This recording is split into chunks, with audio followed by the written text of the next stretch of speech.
Welcome to Valley's Gold, a show where we explore the people and places who feed and clothe us. On this episode, we learn about the uniqueness of farm cooperatives. From a world-famous brand to purchasing farm inputs, we explore the diversity of these grower-owned and operated organizations. Please join me, Ryan Jacobsen, on this adventure.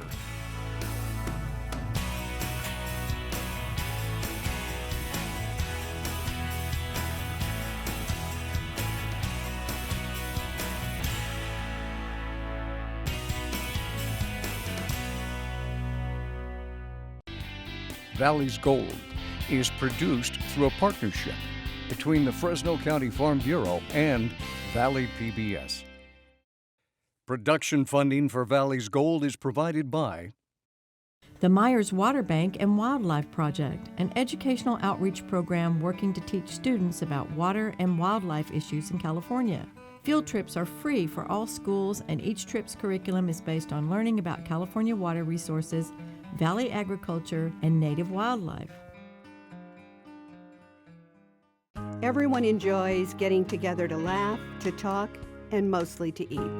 It sounds so simple, but the reality is that it takes a lot of hard work to feed us. The next time you sit down to eat, remember to thank our farmers, Garge Italian Incorporated since 1949 at 800-696-6108. Heroes come in all shapes and sizes. At Brandt, our heroes are the men and women in the field, the folks who work hard to put food on our table. Join us in celebrating the Valley's real heroes. Brandt, professional agriculture.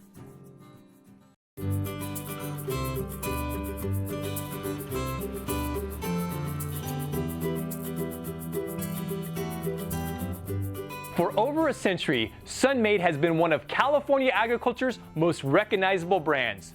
To show us why, we've been joined by the president and CEO, Harry Overly. Harry, thanks for having me out today. Hey, thanks for being here. Well, this is incredible to come out and see what I consider to be one of the most recognizable logos and brands throughout the world. But before I jump to that, let's talk about the industry in general. What makes this region so special for raisins? Because people all over the world love California raisins.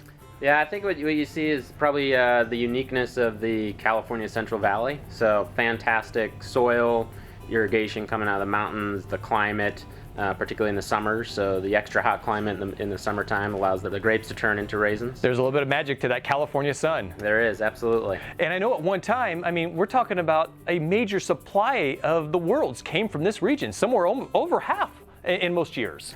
From the late 1800s, the raisin industry really got started right here, all the way to the Thompson grape being developed here, and then eventually, into the early 1900s, the majority of the world's raisins were easily coming out of California.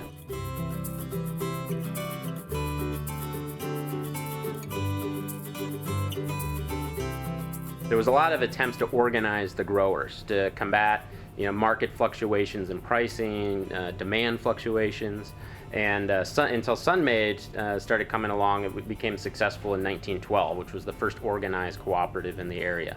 And at the time, it was called the California Associated Raisin Company, and eventually became Sun-Maid. And the logo itself really has some history to it. It's almost been around since the beginning. Oh yeah, the girl goes back to the beginning of Sun-Maid as well. So 1912 to 1915, there was a group of women that were called the Sun Maidens.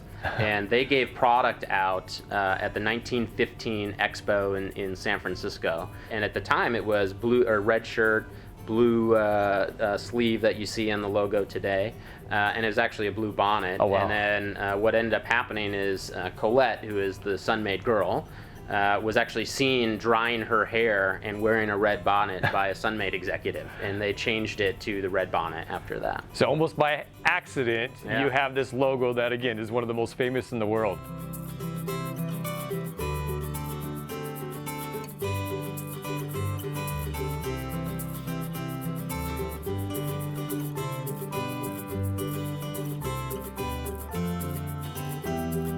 Well, Harry, how did you get to Sun-Maid? I got through Sun-Maid through a transition, through a transformation of the business. My background is all consumer packaged goods and brand product development and marketing. What the board was looking for when they brought me in was, hey, we want Sun-Maid to be relevant again. We want the brand to be prominent. We want to grow our business. And that's the biggest asset between the brand and the growers that this corporation, this business really has. And it's a time for the corporation right now to transition itself into a very forward-thinking, consumer-driven business versus, say, a historical processing cooperative. A lot of folks don't know it is a cooperative, so let's start with the basics. What is a cooperative? Cooperative is essentially you have an agricultural group of members, right? And there's many versions of cooperatives, but essentially think about it as a group of folks almost like shareholders.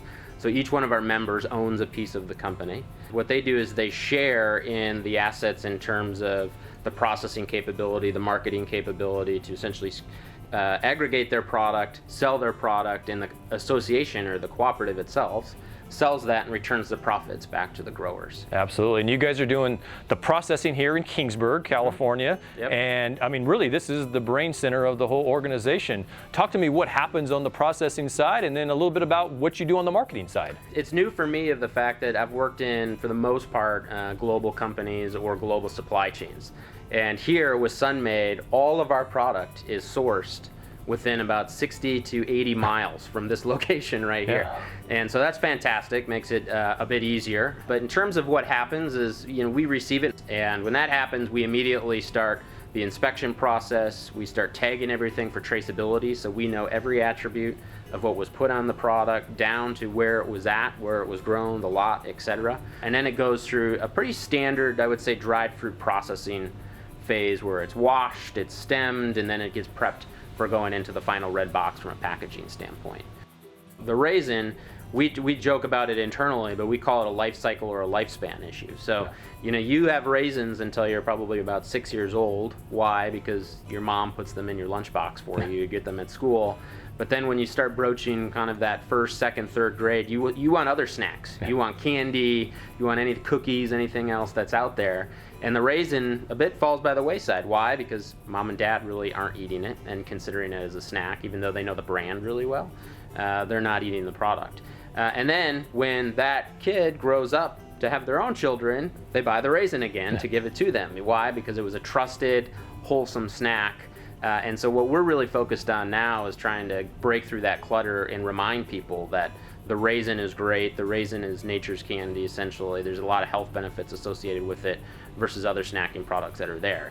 And when it comes to where these products are being shipped, talk about that global footprint. All over the world. All over the world. Yeah, we're sold in, I think the last number I saw was about 53, 54 countries. So it's a prominent brand. I've been fortunate to travel and understand how we're performing in certain international markets, and it's overwhelming, our market share in some of these markets. Some where it depends on really the dried fruit development within that certain market, but there are markets just like we have here in the U.S. where we're 70% share of the entire raisin industry there. That's incredible, but we talk about that global footprint, but maybe a little more microscopically, you got a storefront here in Kingsburg that folks can come visit you guys. We do, and it's I would say world renowned, frankly, is the tourists were really on the map of getting them to come through Kingsburg, so it's not uncommon to see buses stop here, want to see the plant, and then come into what we call our grower store. So you can come in, and the team's done a really great job here. If you can find pretty much any Sun-Maid product that we have, all of the licensed merchandise that we have, and it really extends our footprint right out of Kingsburg. Well, Harry, thank you so much for inviting me out today to see this remarkable brand and hear the story behind it. Well, thanks so much for making the trip out. We appreciate it. Thanks, Harry. Thanks.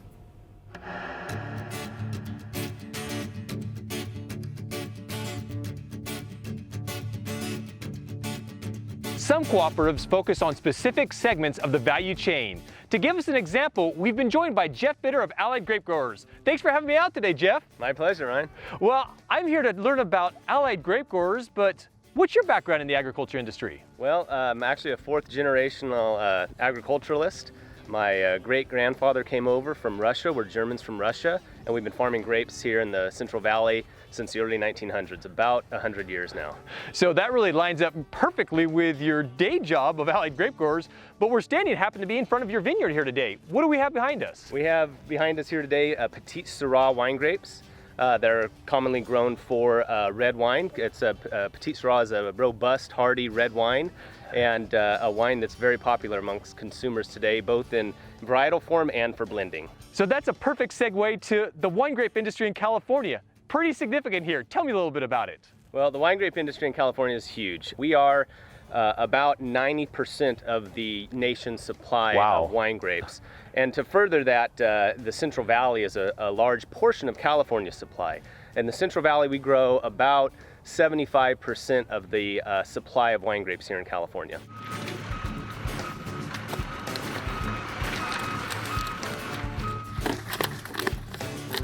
There's numerous varieties grown in the valley, for all kinds of wines, whether it's sparkling wines or still table wines, white wines, generics. Everything that can be grown is grown here in the valley. And one thing that I think is very unique is we all know that we grow that wine, we produce that wine here, and obviously it's mostly bottles getting shipped to places, but there's also some unique things that happen with, example, these grapes are behind us here. Yeah, so not all wine grapes are shipped directly to wineries here in California. Some wine grapes actually make their way as fresh grapes to other states in the nation, where other wineries in other states make California wine. That's a pretty neat fact. Well, let's talk about Allied Grape Growers. What is it? Allied is a cooperative of growers. We have many growers that come together to form this company, and they're the owners of our company. They engage a staff, which includes me as the president of the company, to market their grapes for them. So our job is to negotiate for the sale of those grapes, to contract with those wineries, and to collect payment, make payment to our members, and facilitate a smooth transition from the vineyard to the winery. And what is the structure of your organization? Well, it is a cooperative, so we have a board of directors that is elected from amongst the membership. So in California, we have about 500 grape growers that we represent. And out of those 500 members, there are 7 growers that are elected to represent the 500 on our board of directors. And that's who I answer to. And that board of directors sets policy for the organization and governance, and I provide the management of the day-to-day operations. And you guys aren't a new organization, actually have a very rich history. Absolutely. Allied Grape Growers actually started in California in the early 1950s. Wow. It was originally formed to try to address the wild fluctuations in the marketplace in terms of grape price that was due to supply being large and small in any given year due to the nature of being an agricultural product. And so it was formed to create stability. The growers wanted to come together and partner with some facilities so that they could store their product and even out the impact of the market over time for them. Over the years, Allied has owned facilities. We've had labels, we've made wine. The transition took place in the 1980s, late 1980s, where today we are strictly a marketing cooperative. At one time we actually owned a ship, and that ship was used to freight wine from the Port of Stockton through the Panama Canal up into Houston so it could go up the Mississippi River and up to bottling plants in Chicago and then all the way around to Newark, New Jersey, because a lot of the wine was actually bottled on the East Coast. And so a lot of history there that you wouldn't expect. Yeah, that's very incredible. But yeah, it's a pretty interesting fact. And you guys have a footprint all the way from the Napa-Sonoma region to the Central Valley over to the Central Coast. That's correct. We're not just a Central Valley organization. We have a lot of wine grapes on the coast. In fact, it's about a third of our total revenue comes from coastal wine grape sales, and Napa and Sonoma is a large part of that. And I know you talked about all those different resources that you have for the growers. A lot of that is just really staying on top of the production side of these things to get that quality product. And talk about some of those grower meetings you have throughout the year. We work with our growers year-round. We are not a grape broker, so our only function is just not to sell their grapes, but also to work with them year-round in growing the grapes and meeting the quality expectations of the buyers we have. So we're there during the winter time for pruning. We're there in the springtime to help them and assist them in nutrition and proper water irrigation management and all the things that it takes to grow great quality wine grapes. And Jeff, one thing Allied also does is it represents those growers both in the wine grape industry as well as just the general agriculture industry as a whole.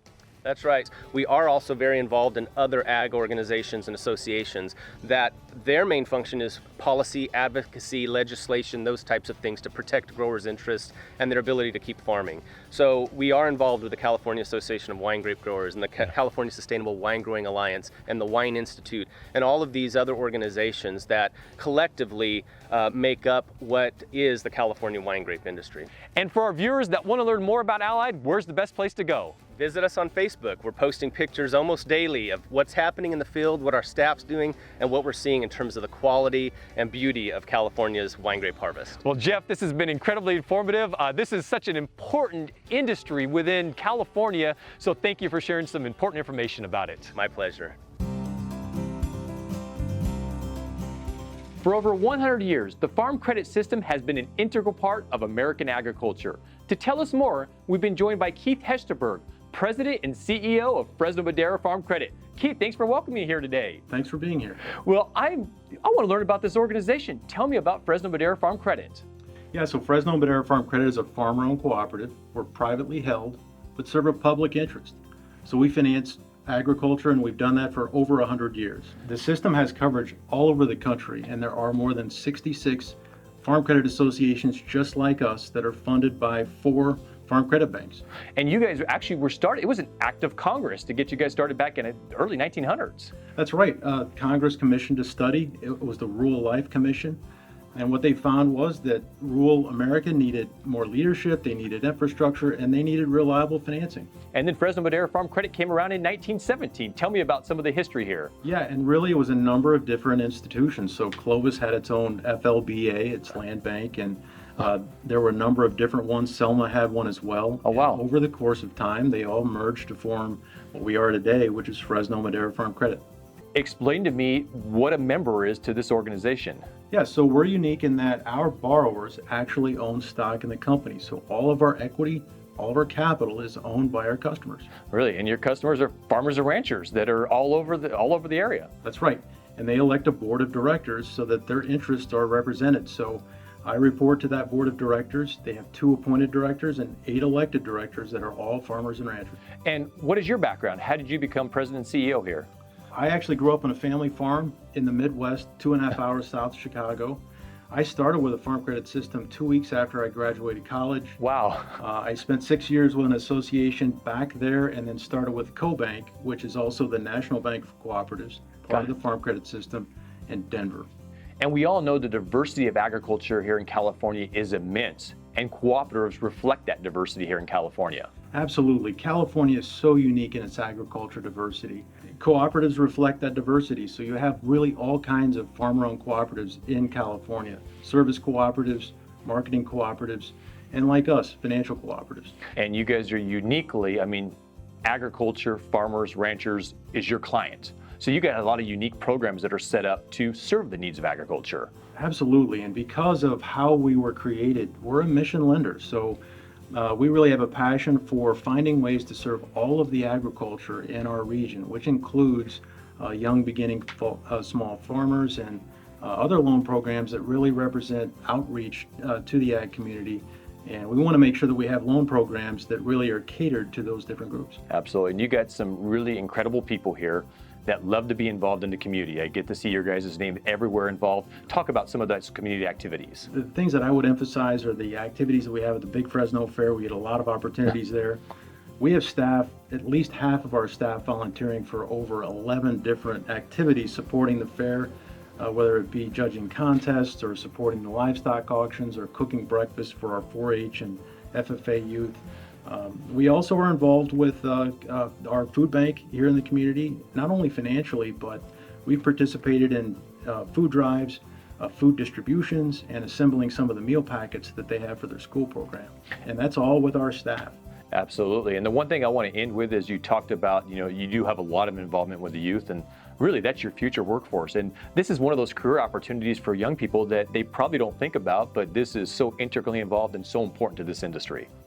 Youth groups are key. So every time our customers fill out a customer satisfaction survey, for example, we donate $20 to a local FFA chapter. So we're always finding ways to activate support for these youth groups. It's important. Well, Keith, thanks for having us out today to learn about this incredible organization doing wonderful things for California agriculture. Thanks for being here, Ryan.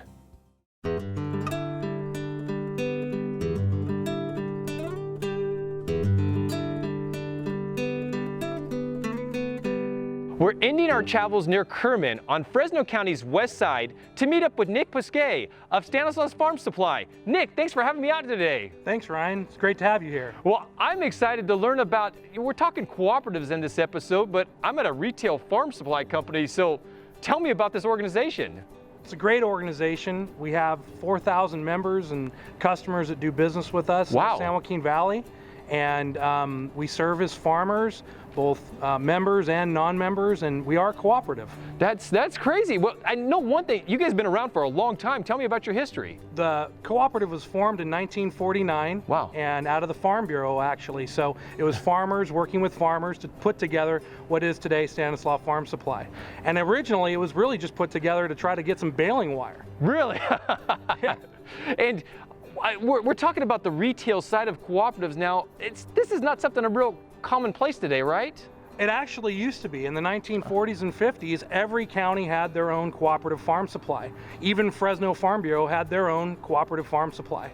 But after a few years, what happened was some of those went bankrupt and a void was created. Other input retailers came into the business, and so today Stanislaus Farm Supply is one of the few left in the market. Got it. And your guys' footprint, we're talking Stanislaus, but you're saying countywide. What is your footprint?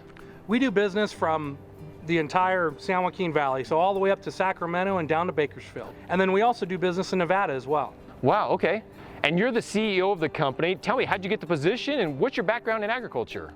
Well, my background in agriculture is agricultural finance. Worked for John Deere Financial for a number of years. Beyond that, I come from a family farming operation right in Madera County, 4 generations and 100 years in business. So my roots are in agriculture and the Central Valley.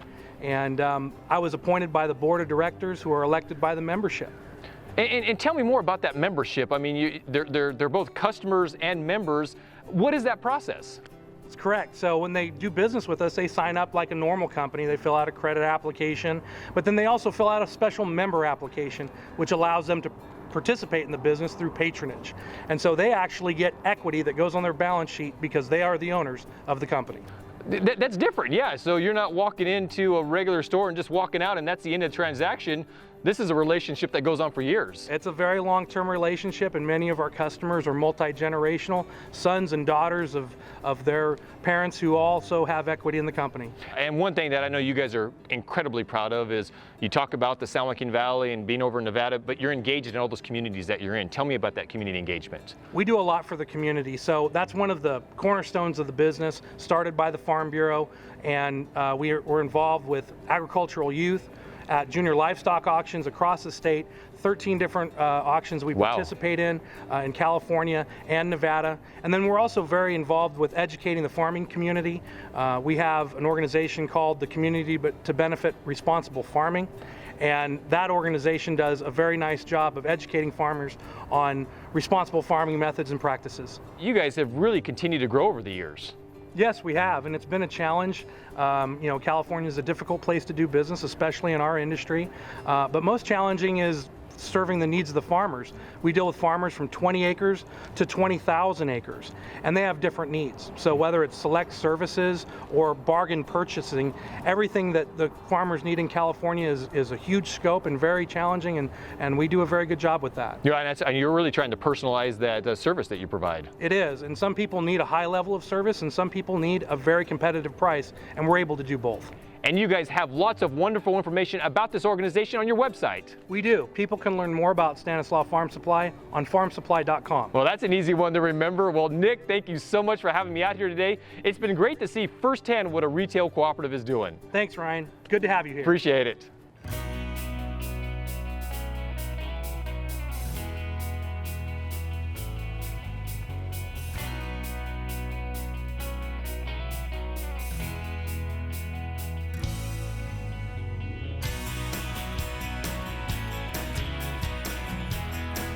I hope you've enjoyed our time together discovering the different types of farm cooperatives. Join me next time for more Valley's Gold.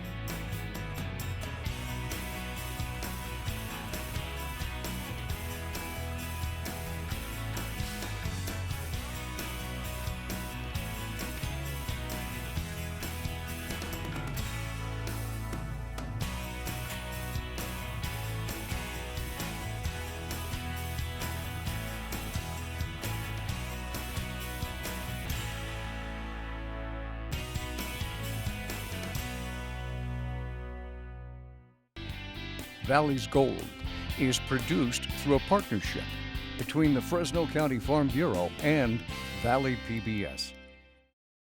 Production funding for Valley's Gold is provided by the Myers Water Bank and Wildlife Project, an educational outreach program working to teach students about water and wildlife issues in California. Field trips are free for all schools, and each trip's curriculum is based on learning about California water resources, valley agriculture, and native wildlife. Everyone enjoys getting together to laugh, to talk, and mostly to eat. It sounds so simple, but the reality is that it takes a lot of hard work to feed us.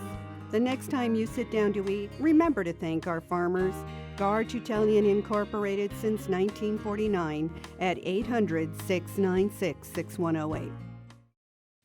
Heroes come in all shapes and sizes. At Brant, our heroes are the men and women in the field, the folks who work hard to put food on our table. Join us in celebrating the Valley's real heroes. Brant, professional agriculture.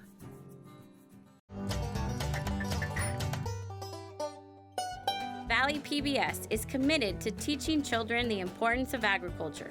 Valley's Gold Education through Agriculture offers lessons for elementary school students. To download free worksheets and activity kits, and to watch child-friendly videos about the crops explored on Valley's Gold, visit valleysgold.org and click on Education.